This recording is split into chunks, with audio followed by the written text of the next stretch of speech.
You're late for your meeting.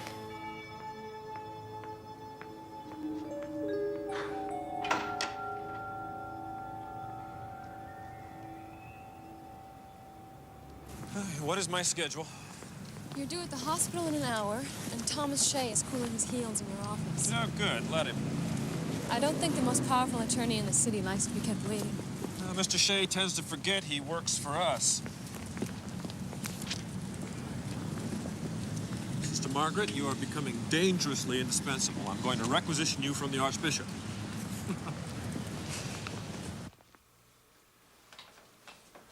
Well, where is this priest? The young nun is getting him. I still don't understand why you couldn't handle this by yourself. Well, Father O'Neill's asking some questions I couldn't answer. What kind of question? About our real estate dealings for the church. You handled most of the transactions yourself. Just who is this priest? They brought him in for an independent audit. I hear he's already cleaned house in 2 dioceses. New accountants, new lawyers. Our firm has represented the church for over 2 decades. And I expect we'll be here long after he's gone.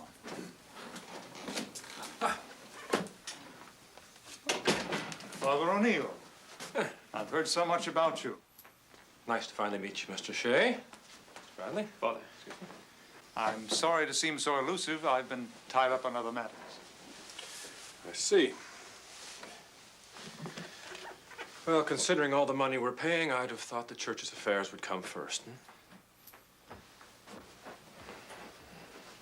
Please.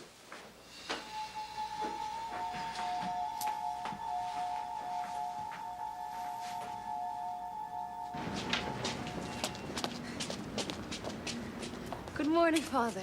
Well, how's it going with Father O'Neill? You keeping up with him? Well, right now I have to get over to the archives at the convent, and then I have to come back here to get some clarifications on the Archdiocese books before we leave for the hospital, and that's just this morning. You should be taking your final vows pretty soon. In 2 months. The church needs people like you. You keep us on our toes. Thank you, Father. Well, it's time to go. Someone has got to answer the Archbishop's phone. Give my regards to the Archbishop and remind him he owes me a dinner. I would like to review those partnership agreements on Monday. And so you will. Goodbye, Father. Thank you. Well, Monsignor, is the Archbishop in? He's off for the day with an old friend. Can I do anything for you? No. No, I don't think so. Father O'Neill, if you wish to discuss diocese business affairs, you talk to me. I talk to the Archbishop. The Archbishop asked me to report directly to him. Unfortunately, he is not available, and I am his financial director. I'm sorry. I'd rather wait till he gets back. Father, the hospital. Thank you. Excuse us.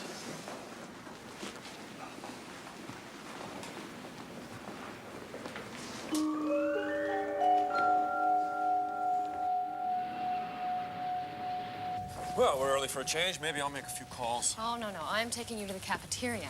You'll forget to eat lunch again. Have you become responsible for my care and feeding as well? Somebody has to be. You obviously can't do it for yourself. Sister, anyone ever tell you you are impertinent? Lots of people. Father Come O'Neill? on.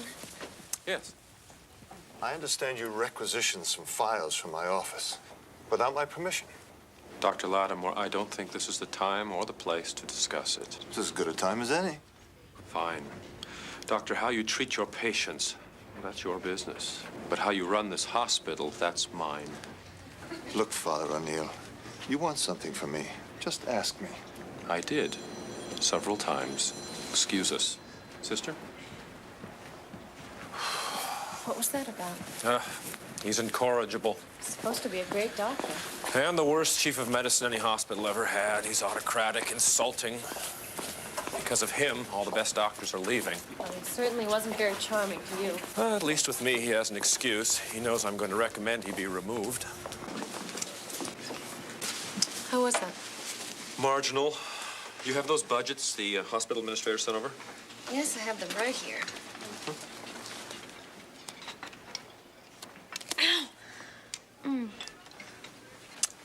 Oh, let me see that. Ooh. It's just a paper cut. I think it'll be okay. Does it hurt? Yeah, a little bit.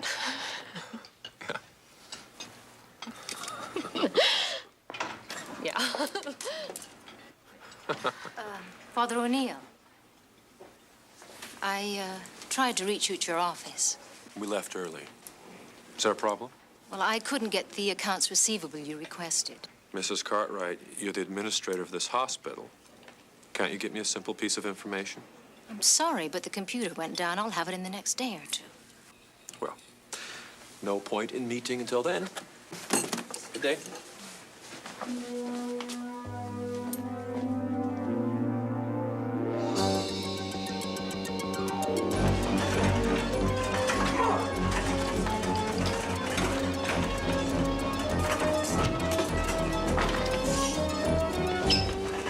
Get a blood pressure and a pulse. What happened?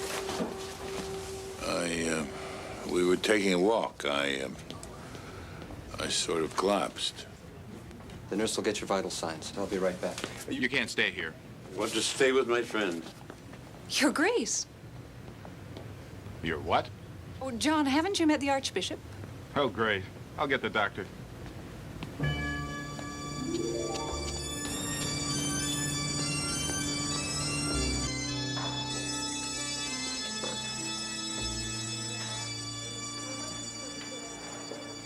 I don't believe it. Father O'Neill actually gave you time off.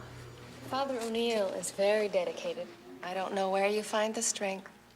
They're teaching her patience. I call it endurance. It's like a marathon with Father O'Neill. She's young and aging fast. The man's a workaholic. I rather like it. Maybe you just like him. What's that supposed to mean? Oh, come on, Margaret. You can tell us. Tell you what? Tell us about you and Father O'Neill. I think you ought to mind your own business.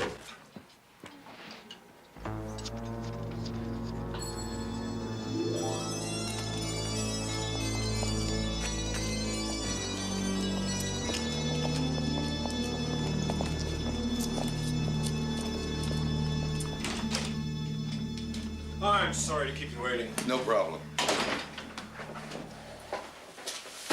Mr. Eastman, I've been going over the Archdiocese books.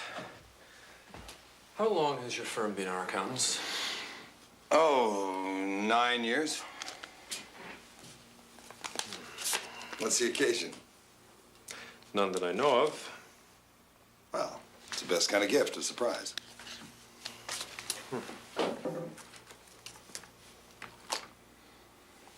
Very handsome. Would you excuse me? Oh, Father Chris?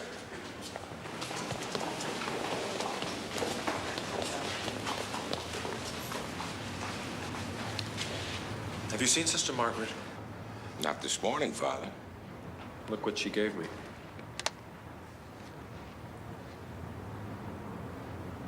Well, I must tell you, there has been some talk. Perhaps you two have been working too closely together.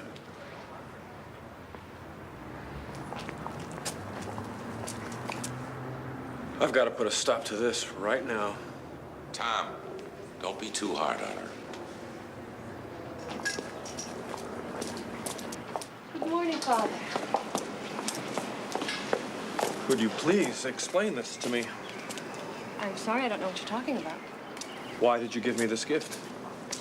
I didn't give you a gift. There's a card. Oh, my love, Mark. I didn't write this.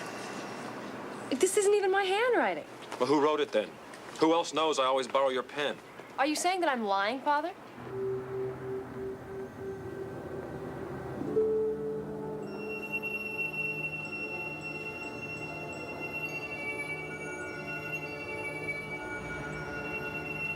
Margaret. Please. Well, do you have any idea who might have put this in my office? I don't know. I'm afraid people are getting the wrong idea about us. Maybe it would be simpler if we stopped. working together. We haven't done anything wrong. Margaret, what if someone is trying to discredit me? In my work with the church, I can't afford even the slightest hint of impropriety. Father, we shouldn't let this change anything. It's not fair. Well, think about it. Oh, Mr. Eastman's been waiting long enough. Is there anything I can do? We'll talk later.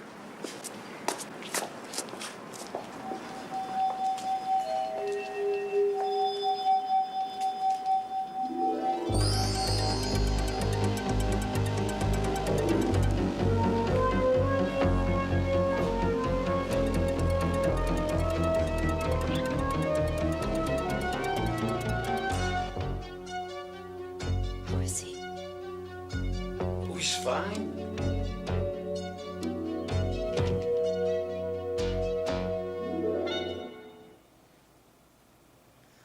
I feel like I could ski down Mount Whitney. He never could catch up to me. That's true, but I could play gin. Gin. Ouch! Ugh. How was your flight? Perry, I was worried to death about you. They told me you collapsed from exhaustion. I rushed here from the airport. I didn't even go to the hotel. I'm the one to blame, Della. You see, a few weeks ago, I brought in a priest, a troubleshooter, to look into the archdiocese's financial affairs. I haven't gotten the final report yet, but he's certain there's embezzlement in this hospital. Stephen asked me to help investigate. Several of his close advisors may be involved. Your secret would have been very safe with me. Sorry for the deception, Della. For the moment, I want to stay undercover. Very clever. You think so? Tomorrow we go to work. We'll begin by meeting with your father, O'Neill. Well, I must be going. Hey, when do I get the $16 you lost?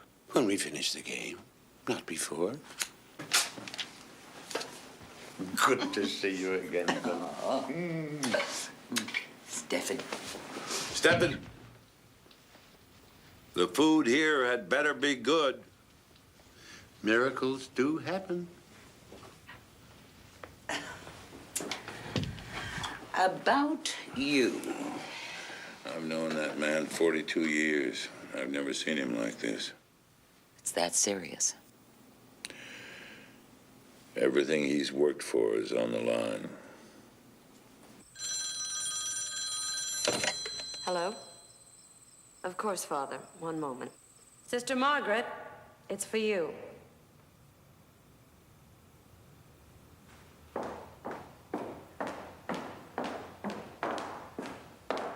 It's Father O'Neill. Yes, Father? Sister Margaret, I want you to come over to my hotel. Have you thought about what we discussed this afternoon? You'll never mind that. Just come over. Right away. You don't have to raise your voice to me, Father. I'll be there as soon as I can. Thank you.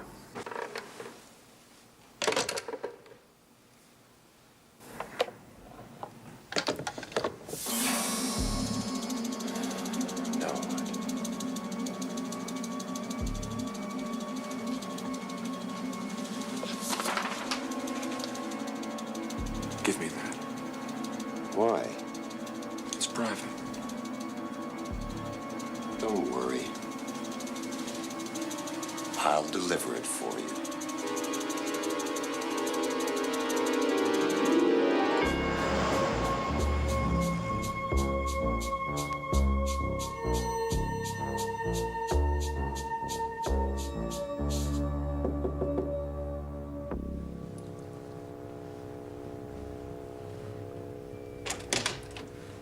Sister Margaret?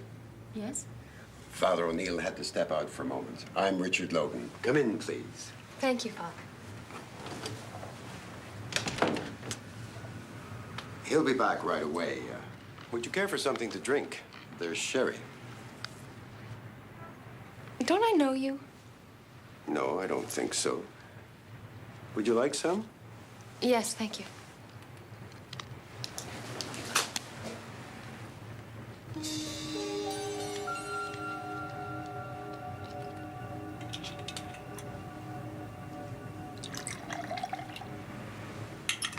Are you in this diocese, Father?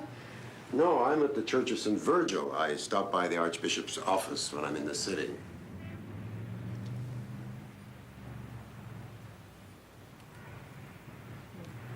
And you're a friend of Father O'Neill's?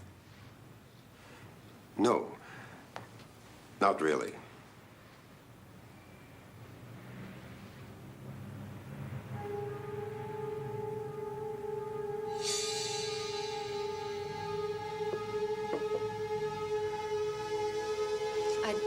I don't feel very well. Is something wrong?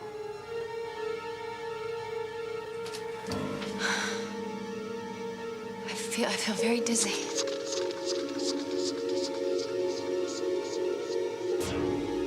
What are you doing? No! Stop!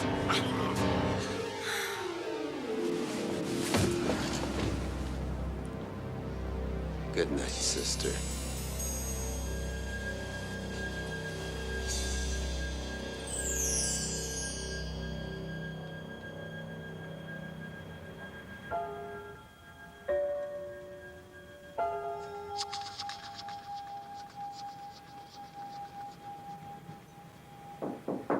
Room service.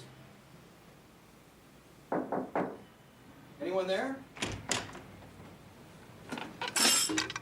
Sister! Are you all right? Yeah, I think so. Here, let me help you. I'm okay. Are you sure? Yeah, Sit down. Thank you.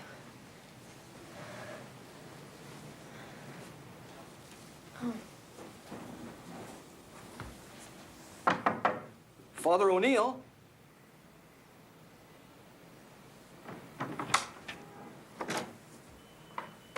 Oh, my God.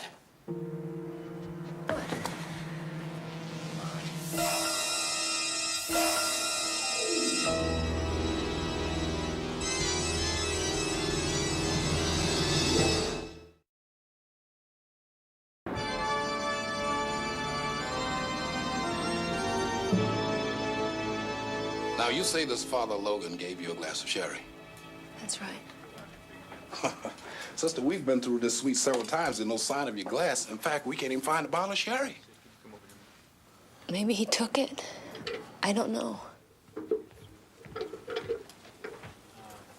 Let's get through.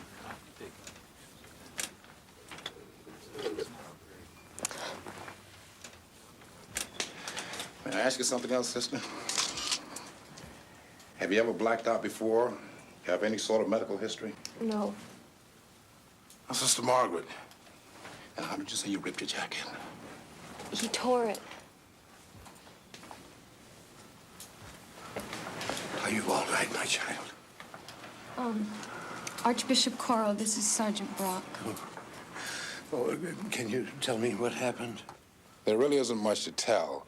It appears Father O'Neill was stabbed sometime late last night. Do you have any idea who did it? Not yet. Is she free to go? Well, we really have a few more... Sergeant Brock, I think she's been through enough. Of course. Thank you.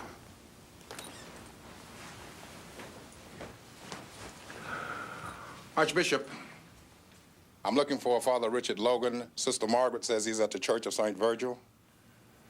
Never heard of the man. Give my office a call. He shouldn't be too hard to find.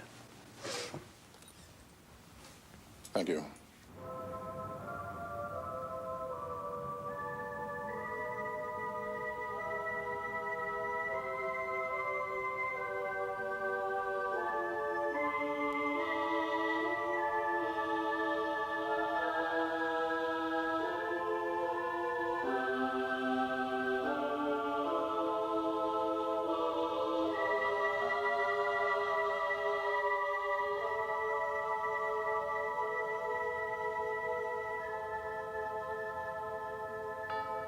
Well, Sister Margaret is certainly going to be the prime suspect. I am concerned for her. You have good reason to be.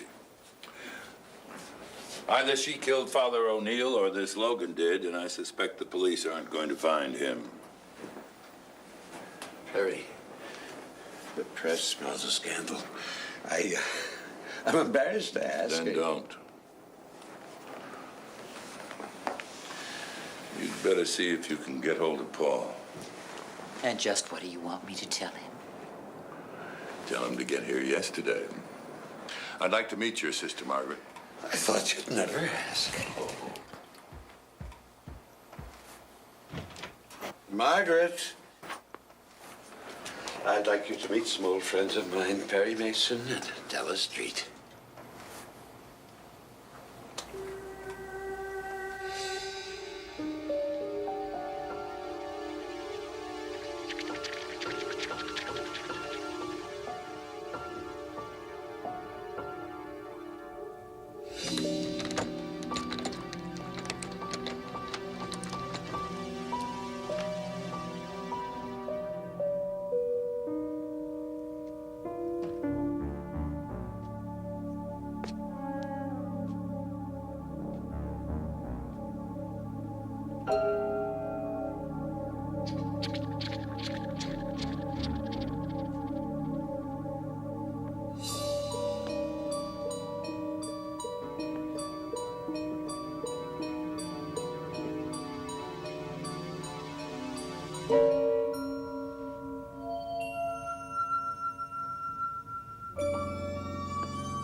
You certainly have a lot of energy for a man who's just suffered a collapse.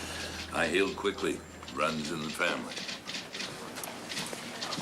Father O'Neill was such a good man. Why would somebody murder him? I don't know. It's so unfair.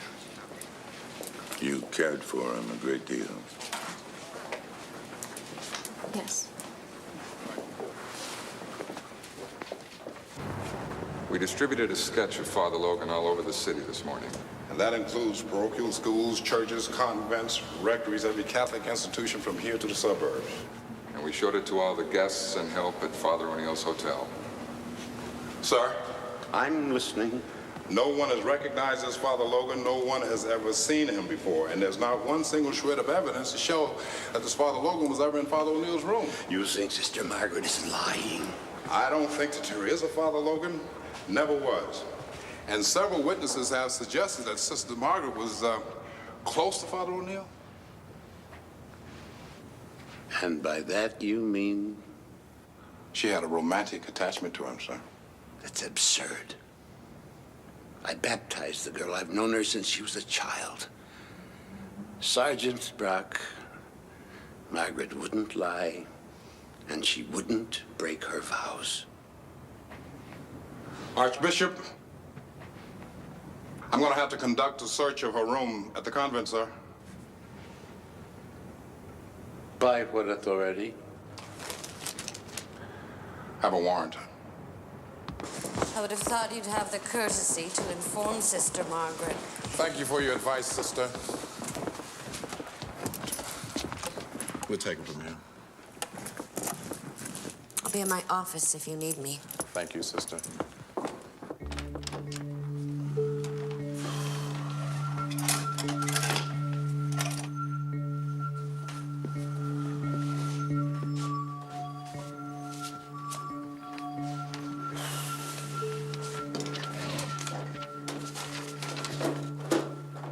I gotta hand it to you. You had this one nailed.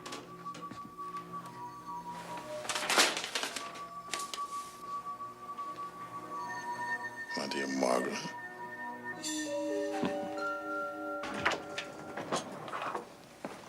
The cab is downstairs. Good. We mustn't keep the Archbishop waiting. Sister Margaret, I'm afraid you'll have to come downtown with us. What's the problem? Who are you? The name's Mason. What do you want with Sister Margaret? We found Father O'Neill's letter in your room. What letter? I never got a letter from him. And who gave you the right to go through my room? We had a warrant, sister. Why don't we step in here?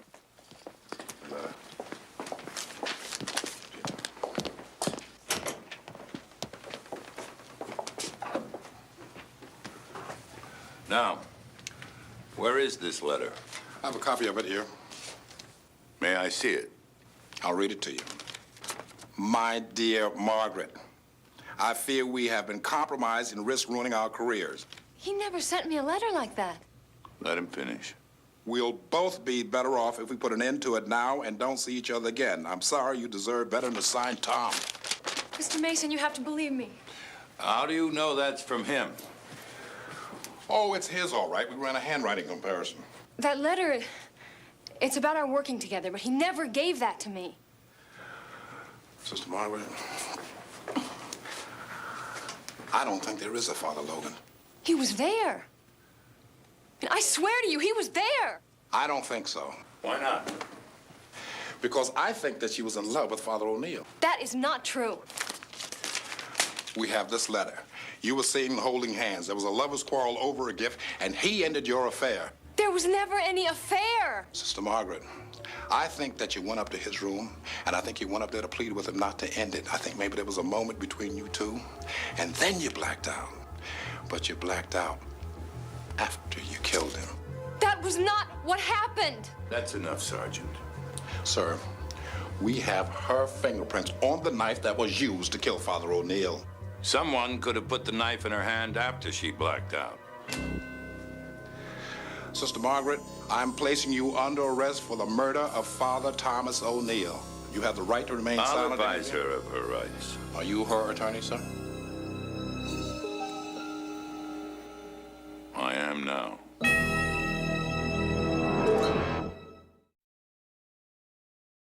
Your Honor, defendant waives further reading of the complaint and advisement of constitutional rights. We enter a plea of not guilty. Your Honor, the state requests a preliminary hearing at the court's earliest possible convenience. Mr. Mason? Defense concurs. Thank you, gentlemen. This matter will be set for December 10 at 9 a.m. Court is recessed 15 minutes. All rise.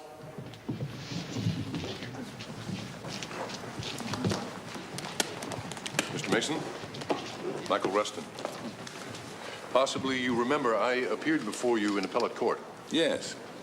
You made a very impressive argument. Flattered you remember. This case, a delicate matter. Especially for my client.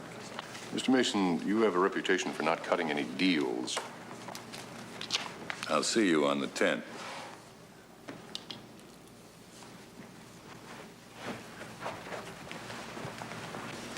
How good is he?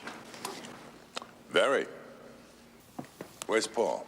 I'm meeting him at the airport at 11. Good. Bring him straight to Stefan's office.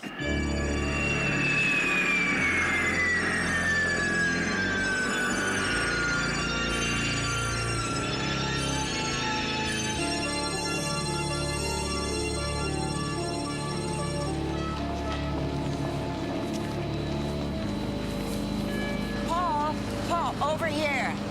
Della, how's Perry? Is he all right? Oh, he's fine. We're going to meet him downtown.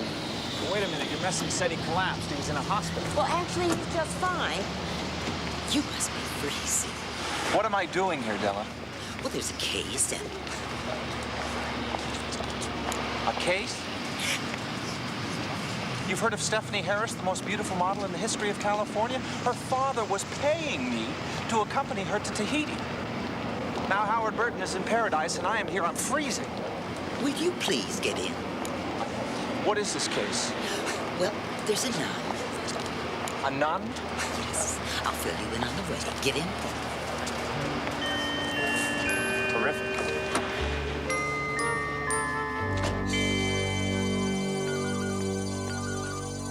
Yes? We'll send them in.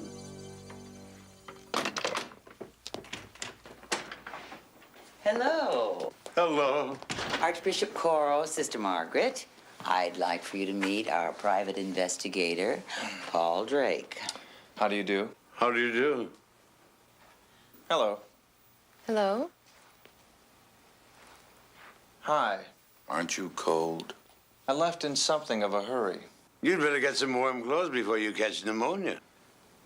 Good idea. You went over the case with Della. Oh, yes. I'd like you to start looking for Father Logan. Sister Margaret can give you what little information we have. The police haven't found any trace of him. Well, maybe we can. Is there any place I can get a cup of coffee around here? At the convent. Well, would you care to join me? I'm buying. Excuse me. Excuse us. This is the police artist sketch of Father Logan. Fairly accurate. Yes. Anything else? Scars, birthmarks? No. Mm-hmm. Anything peculiar that the sketch doesn't show? Like what? Did he pull his ear, scratch his head, have any habits, or something strange? Anything about him that struck you as kind of odd? No. No, I don't think so. No. No, I knew I'd seen him before. It was in here. It was in the cafeteria, and he was sitting right over there. And he was folding his matches. So? You asked if he'd done anything strange. He had a nervous habit. He lit a cigarette, and then he folded down all the matches in his matchbook. And I think he threw them away. He did that here? Yes, When? a few days ago. When do they collect the trash? This is what detective work is all about. Following the trail, finding the clues, and getting very dirty. You really like this kind of work? Well, it could be worse. How? Let's thank the man upstairs. There's only a couple days worth of garbage here. Paul, I don't even know if Logan threw the matches away. And even if he did, they could come from anywhere. Tell you what, why don't you pray for me, huh? Why don't you talk to me? What, Sister Margaret? Something I said? With all due respect to my eminent colleague, I object to Mr. Mason representing Sister Margaret. Would you prefer local counsel? I don't think you understand the issues here, Mr. Mason. This is a scandal, and I, for one, don't want it to touch the Archbishop or the Church. Sir, Mr. Mason is your friend. As long as he represents Sister Margaret, you are personally associated with her defense. I agree completely. I made a commitment to Sister Margaret, and I intend to fulfill it. In any case, there's no avoiding the scandal. We are under no obligation to defend her. We can cut our losses. Just a minute. Why do you assume she's guilty? Well, the circumstantial evidence is overwhelming. But that's all it is. Circumstantial. Let's assume for a moment that Margaret is innocent. Why then does someone dress as a priest and kill Father O'Neill? Well, he could be a psychopath. Perhaps. Or it could have something to do with Father O'Neill's investigation of the church affairs. He was investigating us. I know. I'll need access to Father O'Neill's papers. The church's affairs are confidential. There is no other way to give Sister Margaret a proper defense, and I intend to do that, even if it requires a subpoena for every single one of you. That won't be necessary. A girl's life is at stake. We will cooperate in every way. Archbishop, We simply want to protect your reputation. I think it is in excellent hands.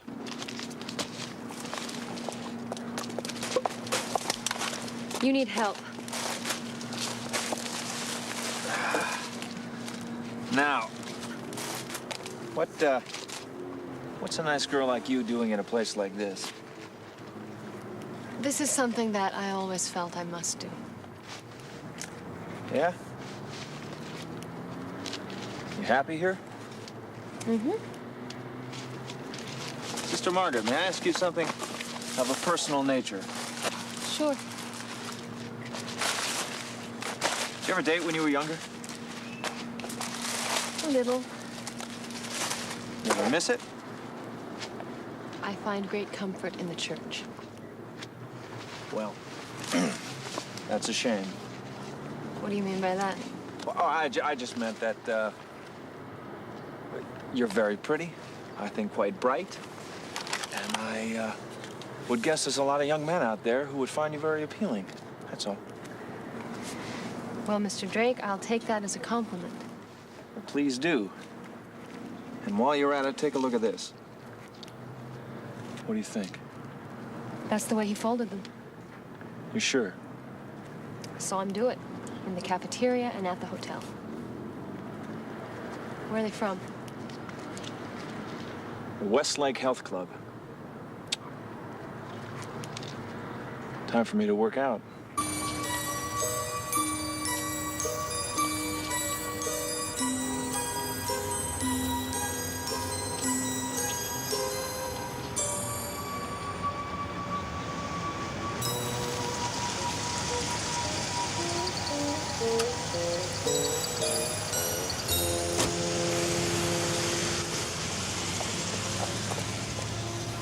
Mr. Mason asked me to bring you this. Oh, thanks. Sorry.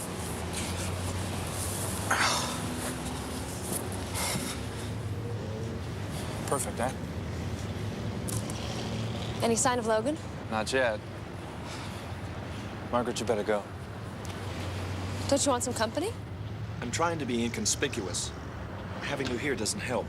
But I'm the one who can recognize him. I can do that from the picture. I think it would be a good idea if I stayed. Margaret, please. Look. Look, there he is. I want you to stay here.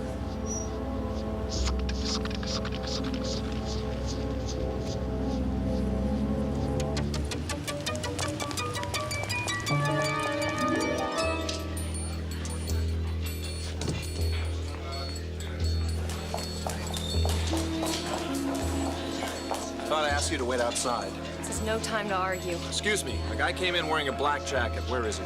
He's probably changing. Over there. Stay. Where you going, sister? I'm with him. Come back here. Hey, what's going on here? Crazy?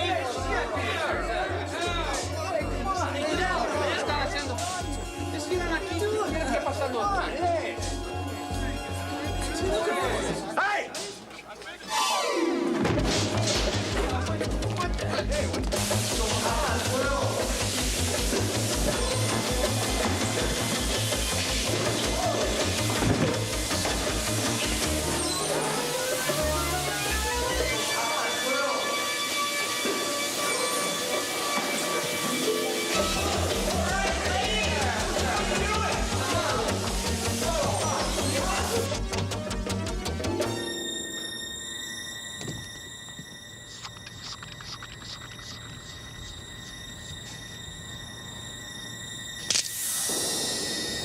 Somebody hired you, didn't they?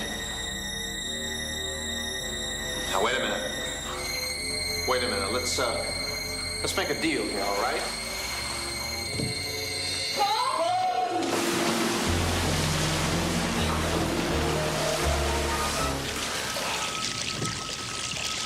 Paul, I'm sorry. Here, let me help you out. Sister Margaret, why don't you let me do my job? And you go back to the convent and you do your job, all right? And what's that? Pray that we haven't lost our father Logan for good.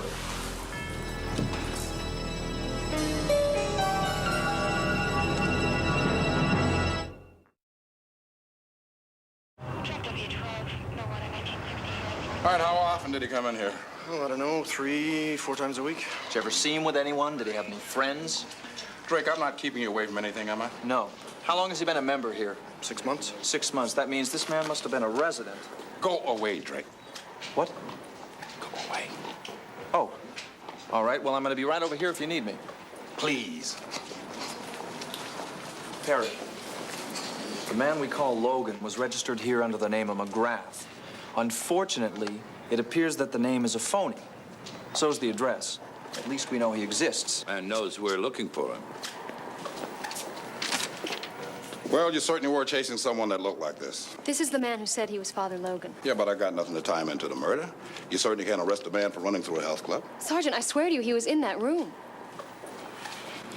Well, okay. I'm done here. Have a good night. Bye-bye. Paul, we've got to place Logan at the scene of the crime. Go over the police file in the morning, double-check their interviews with everyone at the hotel. Consider it done. Another couple of washings. That sweater might fit.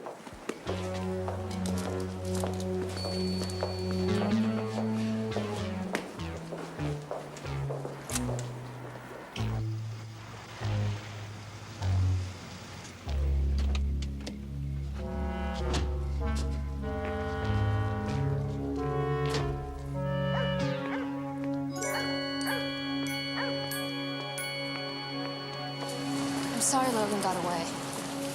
Yeah. Me too. What time are you picking me up in the morning? I didn't know I was.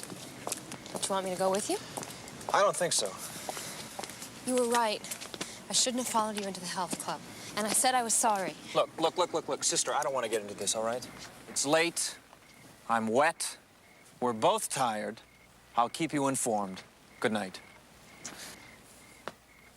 I don't like your patronizing attitude. I am not being patronizing. You know I could be of some help. I can manage. And you're not very forgiving. And you are the most irritating nun I have ever met. As a matter of fact, you are the only irritating nun I have ever met. Maybe you could work on correcting that. Good night.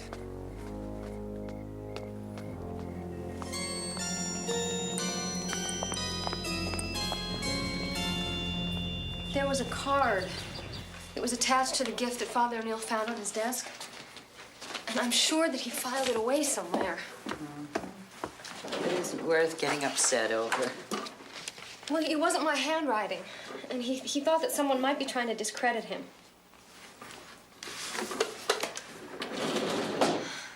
I don't know where it's gone. Margaret. Margaret?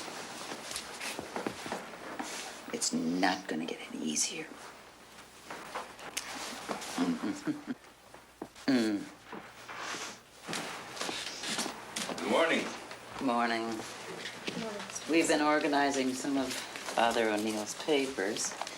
This is the hospital budget. And here are the preliminary reports on the real estate holdings. I'd like you to set up appointments with everyone Father O'Neill questioned.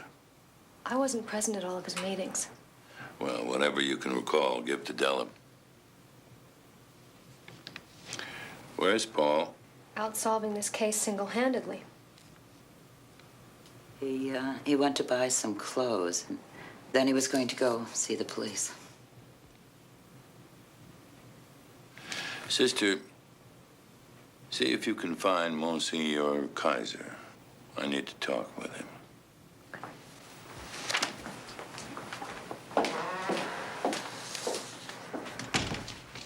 Did something happen between Sister Margaret and Paul? I don't know. You worried about her? Yes. So am I. Sergeant Brock! How's it going, buddy? Listen, I hear they brought you all the way from Los Angeles to work on this case. You must be pretty good. Oh, I travel well. And then a guy like Mason must be paying you pretty well. Man's miser. Look, I'd like to take a look at the case file, all right? I got news for you. The case is closed, so why don't you just pick up your check and take it back to the good life? Hey, I do something to rub you the wrong way. I don't like private eyes, particularly those that stay on the foot. Hey, Sergeant Brock. Sergeant Brock. See this? It's white. It's got freckles. It should be in Tahiti right now, getting a suntan. You see this? It's black. It has wrinkles and is not necessarily interested in your personal problems. Hey, you know what? Mason's got me here until I satisfy him the case is hopeless and he lets me go home. Come on, be a sport. Let me look at the case file so I can get out of here. I have 56 open cases to work on. I don't have time to be monkeying around with you. Let me put it another way. I could be gone inside of a week. That is the best offer I have heard all day.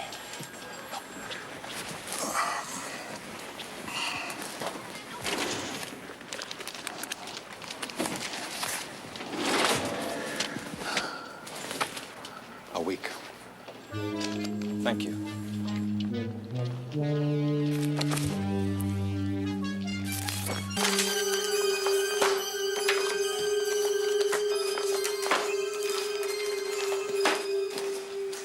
Monsieur Kaiser, we were looking for you. Yeah, here I am.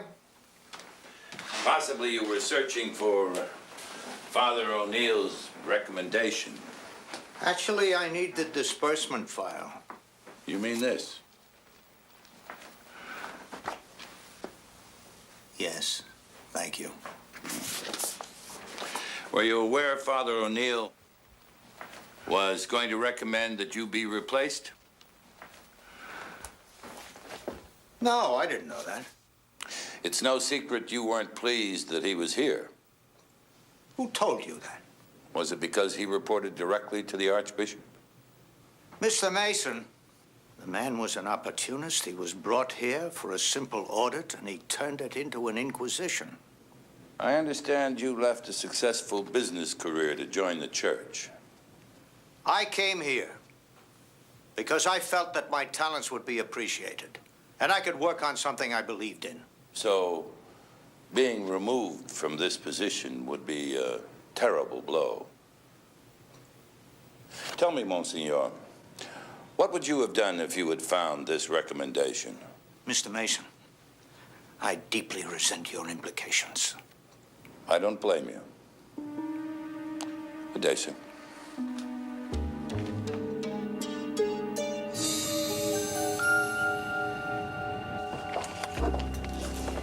Peter. Peter. What's the matter? Monsignor Kaiser just called. He said this Mason fellow's taking up where O'Neill left off. Ellen, calm down. Peter, I'm scared. Come with me.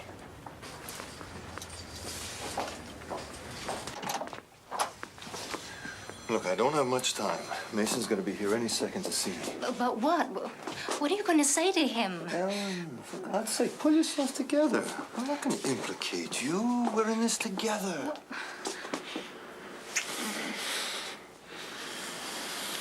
I better go. Oh, Peter, I've got to see you tonight. No, I can't. Damn you! I'd like to, but Carol's giving one of her parties. Well, tell her it's an emergency. Dr. Lattimore.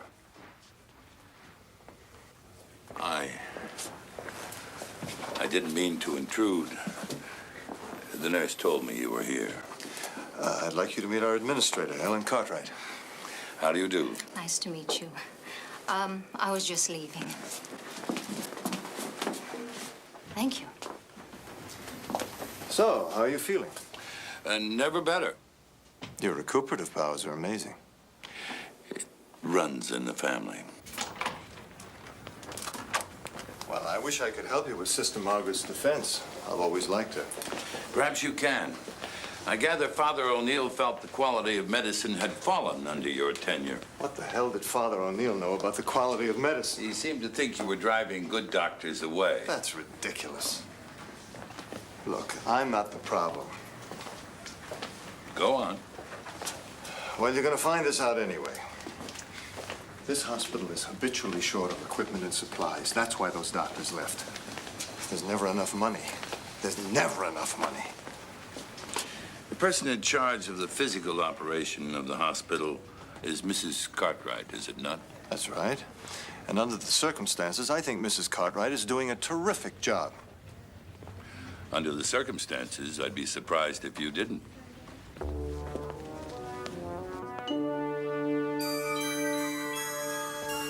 I checked into the hotel around 10. So you did not see this man dressed as a priest go into the hotel? I already told the police everything I know. This will just take a second. I have a dozen people I want to see, and I'm running late. I didn't see any priests anywhere. Mr. Ellison, you live in Bayport. That's 15 minutes out of town, right? Right. Why didn't you go home? Well, to tell you the truth, I had too much to drink. I went to a party and I didn't want to drive home. By the way, the night clerk said you checked in with your wife. Well, yeah, but she didn't see anything. I'd like to talk with her. I don't think she can help. Why? I already asked her. You'd be wasting your time. Well, you never know. Maybe I can jog her memory. What's the number? Look, I told her she didn't see anything. Mr. Ellison, were you with your wife at the hotel? I think you better leave.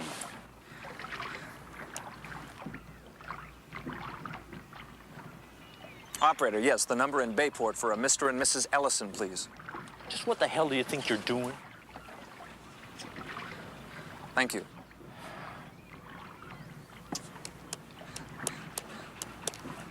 I said leave. It's ringing. I saw your damn priest.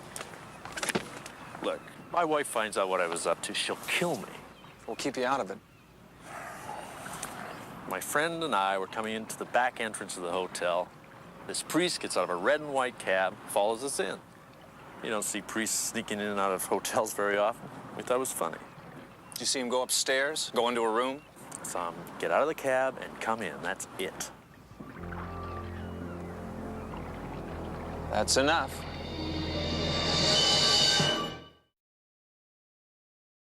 Logan was seen arriving at the Mayfair Hotel in a cab.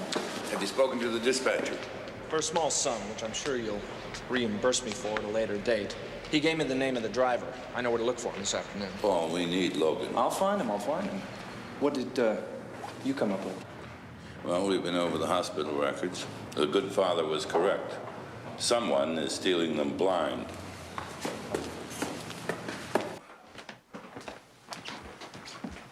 You're late for your meeting. No hat? No kiss? Paul. Let me take a look. Here you go. Where's Sister Margaret? She's in church. Well, good. Good. How is she? She could use a friend, Paul.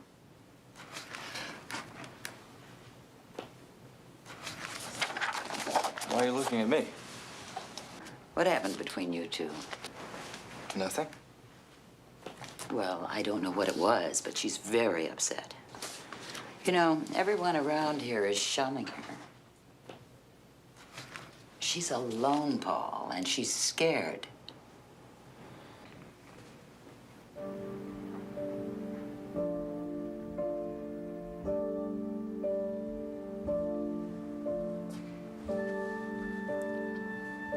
Am I interrupting? Sit down.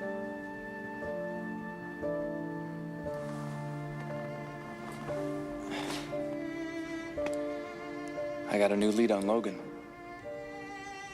It's good. You don't seem very excited. I'm sorry. I think I just have other things on my mind right now. Margaret, you're on trial for murder. What could be more important than that? You wouldn't understand. Try me. How would you feel if you had spent 6 years of your life preparing for something, and then you didn't know if it was right? There's a name for that. It's called cold feet. It's not that. What is it then? I don't know if I can take my final vows. Why not? I've never admitted this to anyone before. But I was attracted to Father O'Neill. And I tried not to be. I couldn't help myself. I couldn't control myself, Paul. And I don't know if I'm fit to be a nun. Margaret.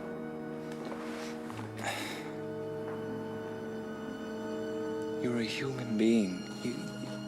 You have feelings for, like everybody else. There are higher standards of conduct in the church. And I've failed them. You're being too hard on yourself, Margaret. I don't know. Maybe it's me. I can't live with these doubts anymore, and I have to find a way to prove myself. Well, I'm sure if anybody can, you can.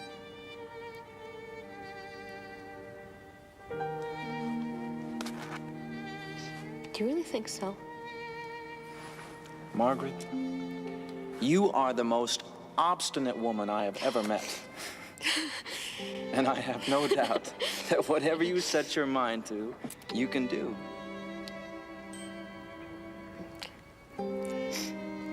Come on, I'll buy you lunch.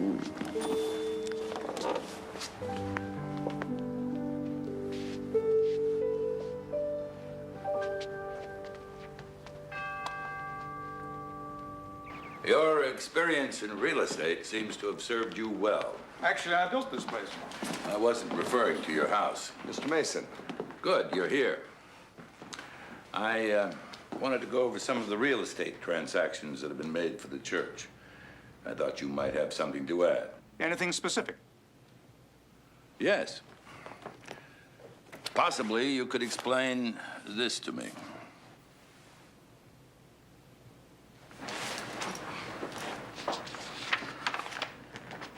Mr. Mason, for every property I've sold at a loss, I can show you 10 that were profitable to the church. That isn't the point, Mr. Shea. I can make a strong case that you've systematically sold off the church's most valuable properties to your clients and associates. Nothing illegal about selling property to people I know. At the very least, your ethics could be questioned. What about you, Mr. Eastman? You were the accountant for the church at the time of all these transactions. Weren't you supposed to be guarding the church's interest? We're an accounting firm. We're not investment counselor. Mr. Mason, is this the best you can do in defense of this nun? Mr. Shea, what would happen to your law firm if the church accused you of fraud? I won't dignify a question like that with a reply.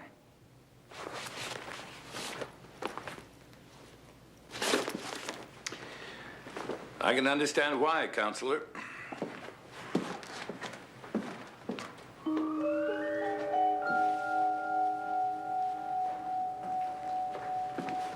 Mr. Mason. Mr. Mason, I'm in a terribly awkward position. So is Sister Margaret. Thomas Shea is my friend.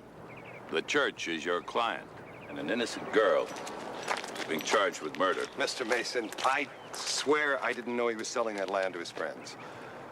Who recommended that your firm be retained by the church? Well, Thomas Shea. I've known him a long time. Have you now?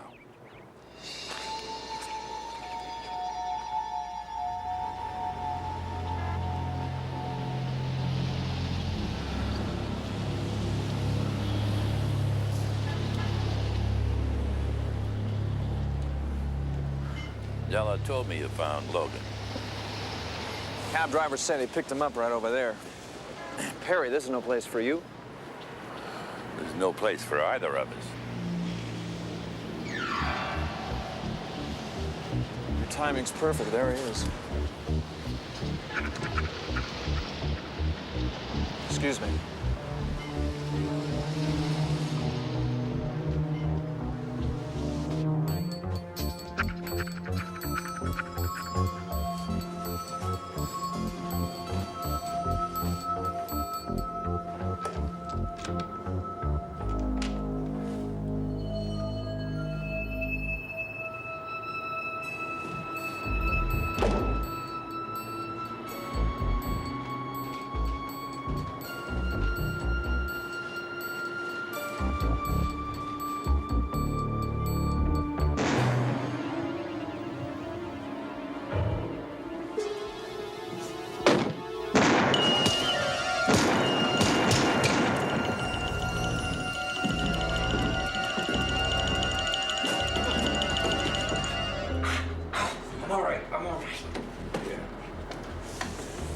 Use this.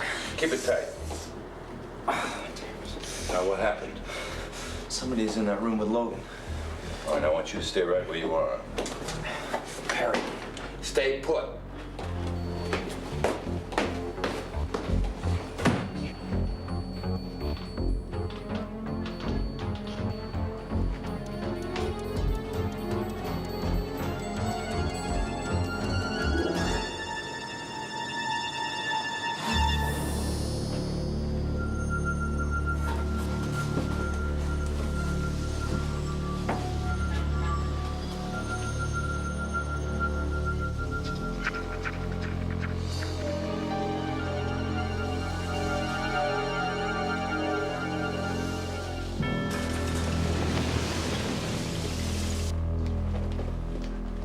He's still in there.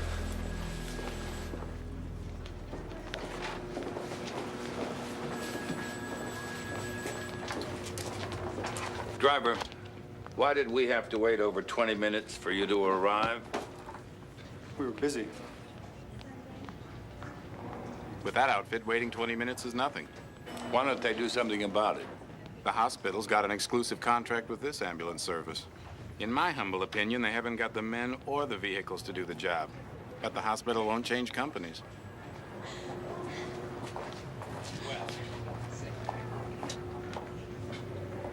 You're very lucky.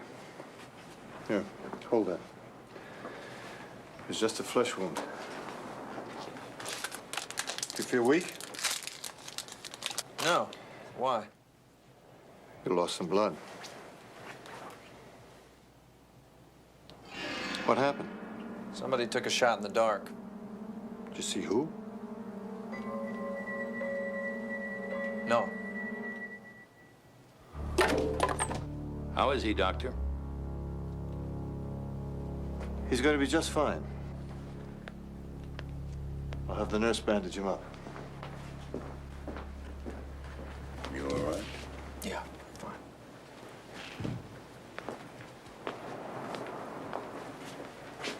The good doctor wanted to know if I saw who shot me. Really? Well, now that Logan is dead, what do we do? You can start by finding out who owns that ambulance service. I'm going to find out what's in this syringe.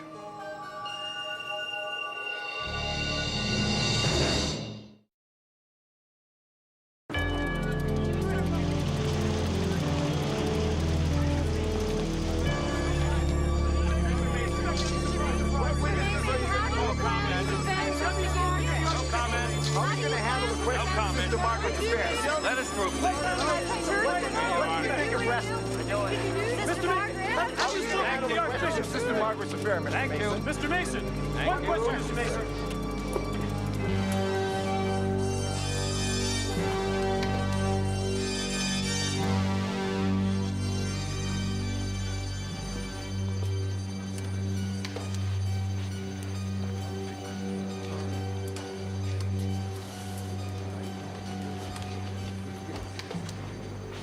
All rise.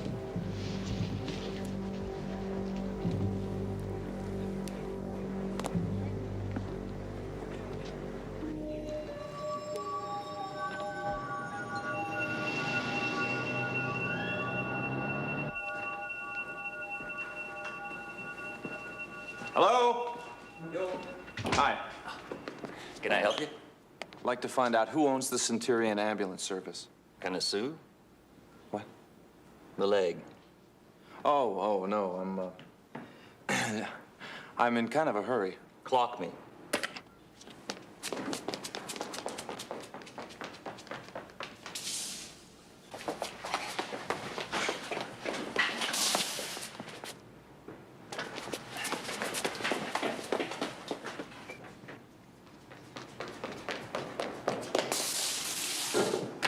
How long? 12 seconds. I'm very impressed. I've done better. Is that right? Huh.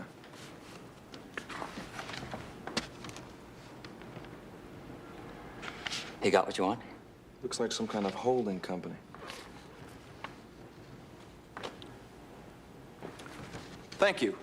You've been cooperative, quick, and courteous. What's your name? Oliver Latham. Oliver. How do you do? Listen, do you have a card? Because I might have a few more questions I want answered, and I know I can trust them to you. Oliver, thank you very much. Could you describe the defendant's condition when you arrived at the hotel? She appeared to be upset. What about her physical condition? Well, her jacket was ripped. Did she say anything to you? Yes. Did you explain her constitutional rights to her? I don't feel it was necessary at the time. You see, she wasn't a suspect then. She was not? No. What did she say to you at that time? She said that she had arrived the night before. She met Father Logan. He gave her some sherry. She became drowsy. She fell asleep. She was on the floor when the waiter arrived. They discovered Father O'Neill's body. During your subsequent investigation, did you discover anyone else besides the defendant who actually saw this Father Logan at the hotel? No, I did not. During the investigation of the room, did you find a bottle of sherry or a glass? No, I did not. I show you now People's Exhibit 3, and I ask you if you recognize it. So, dude, that's the kitchen knife that was found in Father O'Neill's suite. It has been stipulated by both Mr. Mason and myself that this knife was, in fact, the murder weapon. Were fingerprint tests run on this knife? Yes. One set of prints were found, the defendant's. Thank you. I have shown counsel, and I am now showing you a letter marked People's Exhibit 4 for identification. I ask you if you recognize this. Yes, that's the letter seized during the course of a search of the defendant's room. It has been stipulated that this letter was written by the decedent. Will you read the letter into the record, please?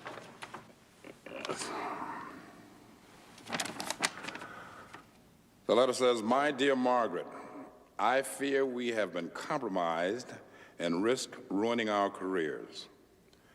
We'll both be better off if we put an end to it now and don't see each other again. I'm sorry. You deserve better." And it's signed, Tom. Thank you very much, Sergeant.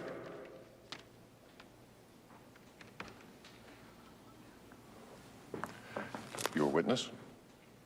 Sergeant Brock, you personally saw the body of the man Sister Margaret identified as Father Logan? Yes, I did. No further questions.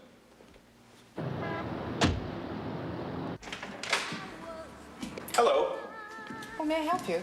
Oliver Latham, State Department of Corporations. Is there a problem? Our records show you failed to make your annual filings. Statements of current ownerships, Form 1001C and 902A, should have reached our office 2 months ago. Well, I think you're mistaken. Our administrator is very prompt about matters like that. Well, we didn't receive them. If you sent them, I certainly hope you have duplicates on hand. Well, I'm sure we do. I'll have to talk to the administrator. If you could just wait a minute. All right.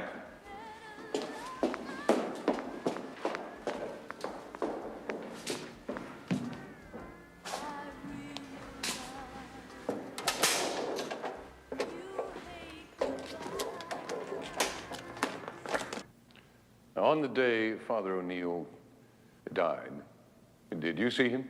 Yes, outside the Archbishop's office.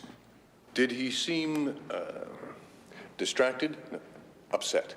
Yes. Did he say why? Well, he showed me an expensive pen and pencil set that Sister Margaret had given him, and he felt the gift was inappropriate. Was there a card with the gift? Yes. And what did the card say? All my love, Margaret. After your talk with Father O'Neill, what happened? Well, we saw Sister Margaret approaching the building. Father O'Neill went outside, and they had an animated discussion over the gift. I could see them through the door. What exactly do you mean when you say an animated discussion? Was it an argument? Yes, it was. Thank you.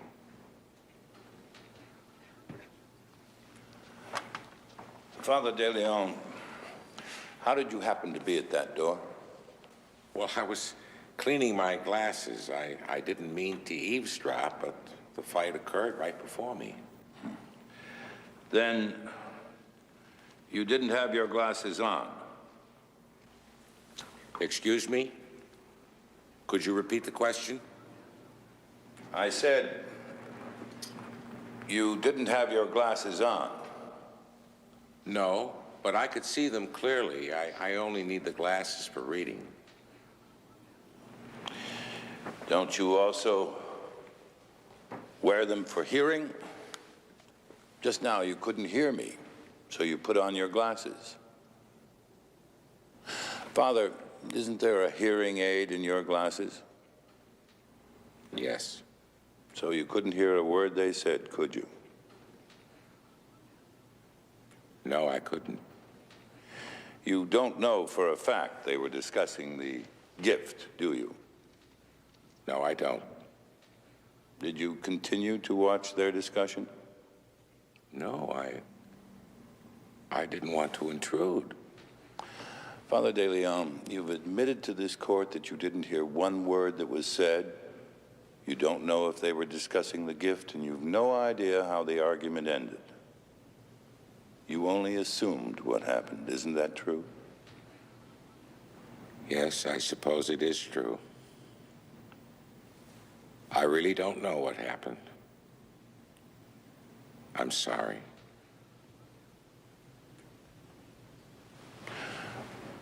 Thank you, Father. That's all.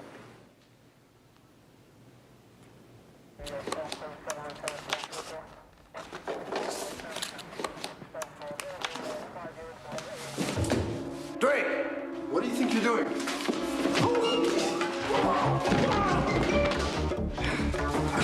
Stop it!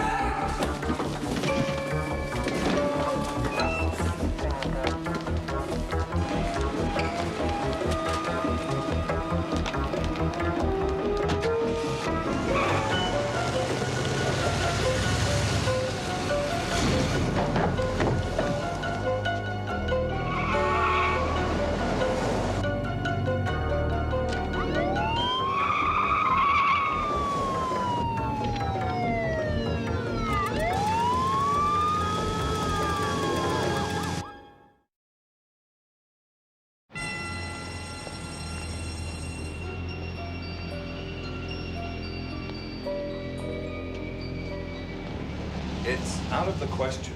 I can't let you do this. I have to testify. Absolutely not. Mr. Mason, I must. Reston will go after you. He'll do whatever he can to make you lose your temper. It'll be all right. No, it won't be all right. If you give in to his I'm provocation... sorry. I have to do this. Margaret, listen to me. Brock's testimony hurt you. We can't take the risk. Mr. Mason, I know how hard you've worked. And please understand, this has nothing to do with the trial. What are you saying? I have studied to be a nun for 6 years. And if I'm not equal to this test, I don't deserve to take my final vows. It's a question of faith. Sister Margaret, are you testifying of your own free will and volition? Yes, sir, I am. And would you please tell this court why you chose to be a witness? I wanted everybody to hear the truth from me. Then I ask you for once and all time, did you or did you not murder Father Thomas O'Neill? No, sir, I did not. Thank you.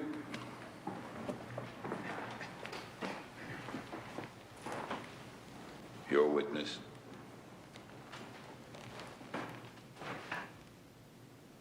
Sister Margaret, don't most priests live at the rectory? Yes. So by staying at a hotel, wasn't it easier for Father O'Neill to see you? Well, that's not why he lived Yes at or no? Sister Margaret, wasn't it easier for Father O'Neill to see you? Yes. And in point of fact, on the night of the murder, Didn't Father O'Neill call you and tell you to come to his hotel room? Yes, he did. Had you been there before? Several times. Yes? Exactly how many times? Once? Twice?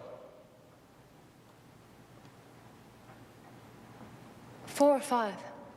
Had you ever been to his room at such a late hour before? No. And yet you thought nothing of going? No. Sister Margaret, how did you feel about Father O'Neill? Did you like him? Yes. Did you find him attractive? Your Honor, I object. Irrelevant. Sustained.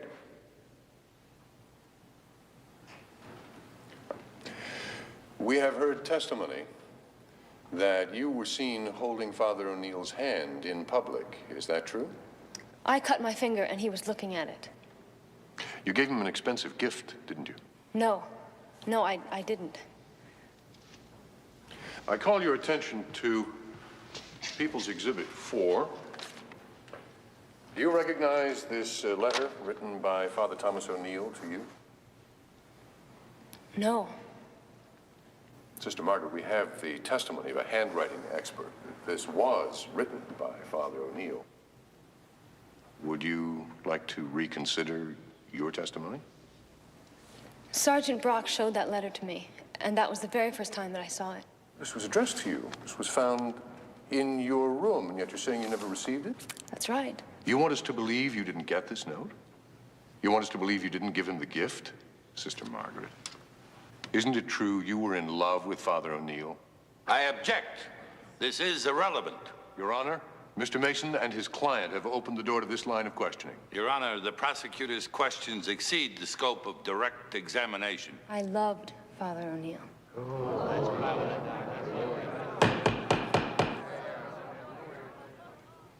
And you had an affair? No. Really? Sister Margaret, didn't you just testify that you visited his room on more than one occasion? Yes, but I... Please, Sister Margaret, yes or no? Wasn't that your testimony? Yes, but you make it seem as if I When you went... got the note terminating the relationship, didn't you go to his room? He called me and he said... Yes or no, Sister Margaret? Yes. Thank you. Didn't you beg him to take you back? Yes or no? No. Didn't he tell you the relationship had to come to an end? Yes, but the relationship... Isn't it true there was a fight? No. And in the fight, didn't your jacket get ripped? No. And the crucifix torn from your neck? No. Sister Margaret, isn't it true you were Father O'Neill's lover? No. He rejected you? No. You killed him.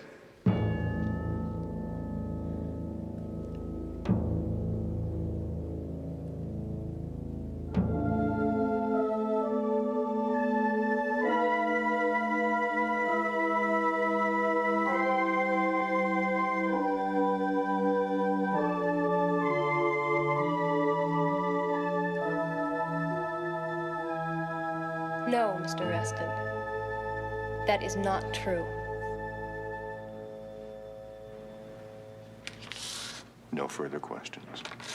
There's someone else on trial here. Someone whose voice can never be heard. Father Thomas O'Neill was a good and an honest priest.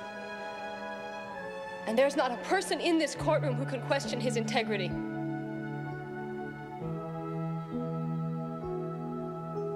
He never broke his vows with me.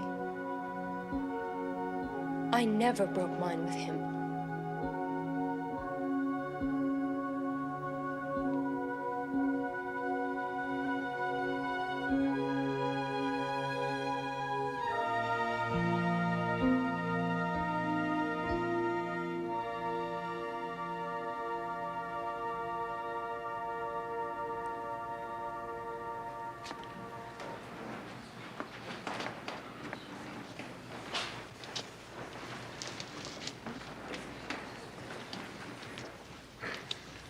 Counselor, your next witness. Your Honor, may I have a minute with my associate? 1 minute.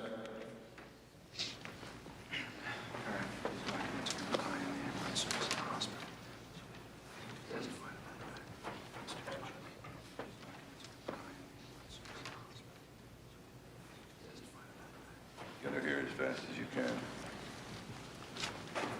Mr. Mason? Yes, Your Honor. I call Mrs. Ellen Cartwright to the stand.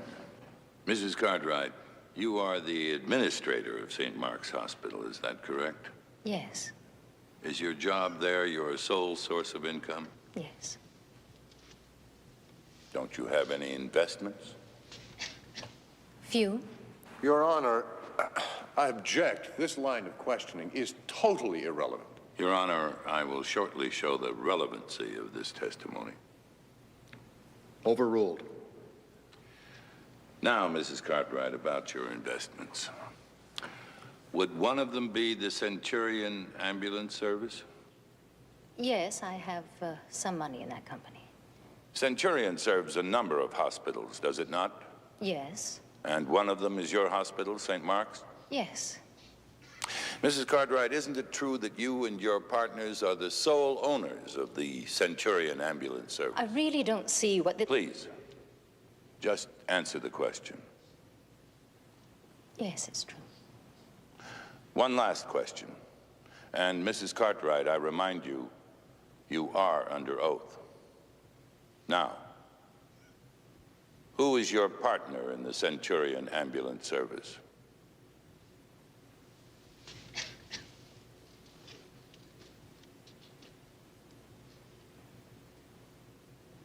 Dr. Peter Lattimore. Your witness? No questions. I call Dr. Peter Lattimore to the stand. Dr. Lattimore, you are a partner in the Centurion Ambulance Service, is that correct? Yes, I am. You are also the chief of medicine at St. Mark's Hospital, is that correct? Yes.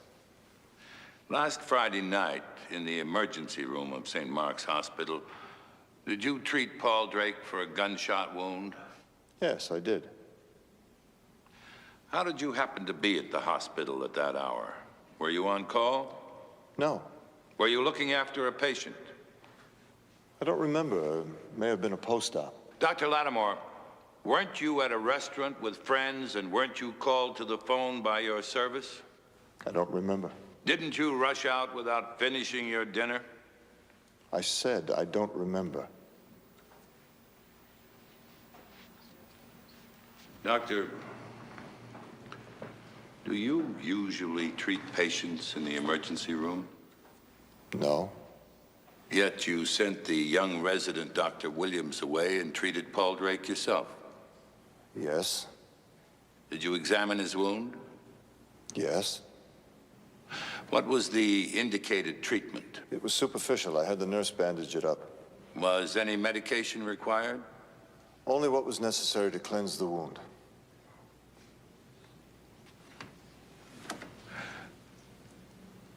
Doctor, are you familiar with the drug potassium chloride? Of course I am. Could you describe its usage? It's used for irregular heart rhythms, fainting, particularly for people on diuretics. But if administered in a large enough dose, it would induce cardiac arrest and would be fatal. Yes. And in a fatal dose, would be almost impossible to detect by autopsy. Yes. Dr. Lattimore, would there have been any reason to give this drug to Paul Drake? No.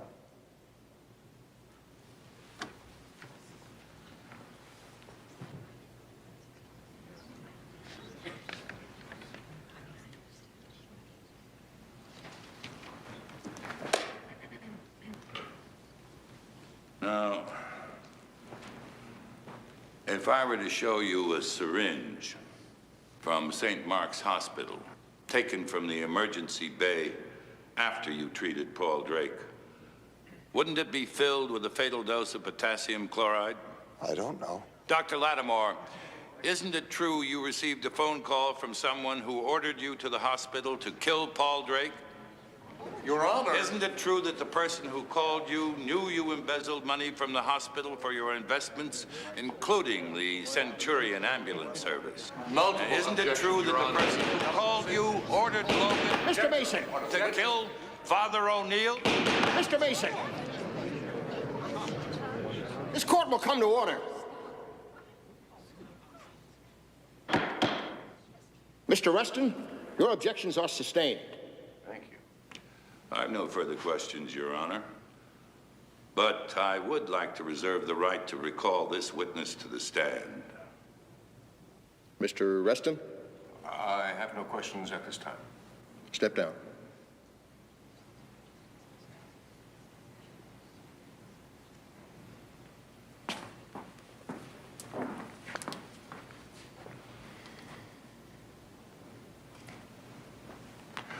I call Miss Gladys Terry. Miss Terry, please tell the court where you work. The medical phone service. We're the city's oldest answering service for doctors. Do you handle Dr. Lattimore's calls? Yes, sir, we do. Can you tell me if he received a call at approximately 10 o'clock last Friday night? If he did, it'll be right in here. Your Honor, Paul Drake was shot at Logan's hotel by Logan's confederate. Only the person who shot him could have called Dr. Lattimore and told him to finish the job.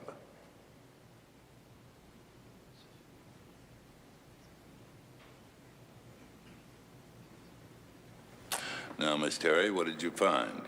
At 10:30 Friday night, Dr. Lattimore received a call from a gentleman who said it was an emergency. We put him through. And who was that gentleman? Mr. Jonathan Eastman.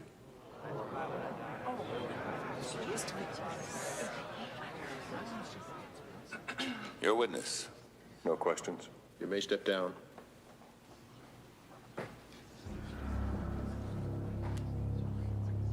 Your Honor, at this time, I would like to recall Dr. Peter Lattimore to the stand.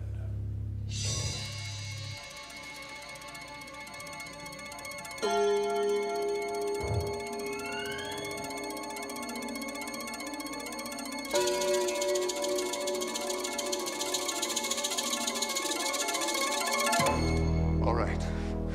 We embezzled the money together, and Eastman was our partner. But he had the priest killed, O'Neill. It was all his idea. He did it.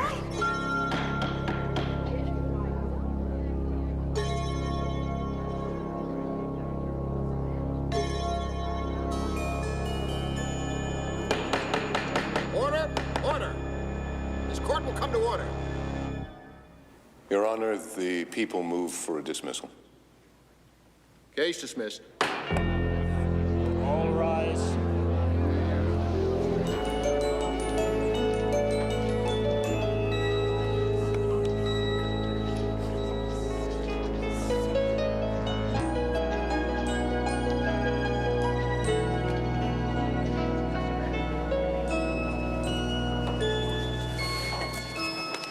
Mr. Mason, I liked you better when you were on the bench. Thank you, Counselor.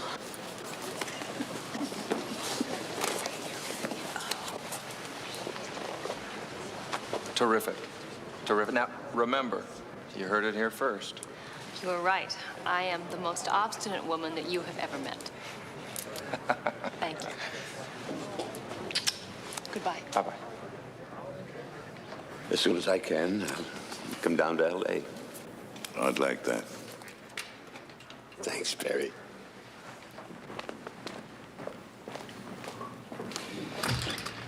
Well, let's see. I've been half frozen. I've been shot. Missed my trip to Tahiti. And what do I get? Thanks.